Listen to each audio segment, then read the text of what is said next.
Angel numbers കാണുമ്പോൾ നമ്മൾ മനസ്സിലാക്കണം അതൊരു നോട്ടിഫിക്കേഷനാണ്. അതായത് ആരെങ്കിലും നമുക്കൊരു മെസ്സേജ് അയച്ചാൽ നമുക്ക് നോട്ടിഫിക്കേഷൻ വരും അല്ലേ, ഇന്ന ആൾ മെസ്സേജ് അയച്ചു എന്ന്. അതുപോലെ യൂണിവേഴ്സിന് എന്തോ മെസ്സേജ് ഉണ്ട്, അതിൻ്റെ ഒരു നോട്ടിഫിക്കേഷനാണ് ഈ ഏഞ്ചൽ നമ്പർ എന്ന് പറയുന്നത്. അപ്പോൾ ഇവിടെ നമുക്ക് ഒരാൾ മെസ്സേജ് അയച്ചാൽ നമ്മൾ ആ ആളുടെ ചാറ്റ് ഓപ്പൺ ചെയ്ത് നോക്കണം അല്ലേ. അതല്ലാതെ വേറെ ആരുടെയെങ്കിലും ചാറ്റ് ഓപ്പൺ ചെയ്ത് നോക്കിയാലോ അല്ലെങ്കിൽ ഗൂഗിളിൽ പോയി നോക്കിയാലോ ആ ഒരു പർട്ടിക്കുലർ ആയിട്ടുള്ള ആ ഒരു വ്യക്തി നമുക്ക് അയച്ച മെസ്സേജ് എന്താണെന്ന് നമുക്കറിയാൻ പറ്റുമോ? ഇല്ല. സെയിം വേ ഇവിടെ യൂണിവേഴ്സിന് ഒരു മെസ്സേജ് ഉണ്ട്, നമ്മളിലേക്ക് അയച്ചിട്ടുണ്ട്. അപ്പോൾ അതെന്താണെന്ന് അറിയാൻ വേണ്ടി നമ്മൾ കണക്ട് ചെയ്യേണ്ടത് യൂണിവേഴ്സിലോട്ടാണ് അല്ലേ, അല്ലാതെ ഗൂഗിളിൽ പോയിട്ട് നോക്കിയിട്ട് കാര്യമില്ല.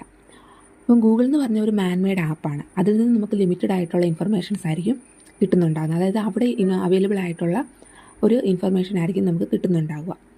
അതിനെയാണ് നമ്മൾ നോളജ് എന്ന് പറയുന്നത്. നമുക്കിവിടെ വേണ്ടത് ലിമിറ്റഡ് ആയിട്ടുള്ള നോളജിനെ അല്ല, ലിമിറ്റേഷൻസിനെയൊക്കെ ബ്രേക്ക് ചെയ്ത് ബിയോണ്ട് ആയിട്ടുള്ള, അതിനും ലിമിറ്റേഷൻസിൻ്റെയും ബിയോണ്ട് ആയിട്ടുള്ള യൂണിവേഴ്സ് അല്ലെങ്കിൽ നമ്മുടെ ആ ഒരു സോഴ്സ് നമ്മളോട് കൺവേ ചെയ്യാൻ ശ്രമിക്കുന്ന ആ ഒരു മെസ്സേജിനാണ് നമ്മൾ അറിയാൻ ശ്രമിക്കേണ്ടത്.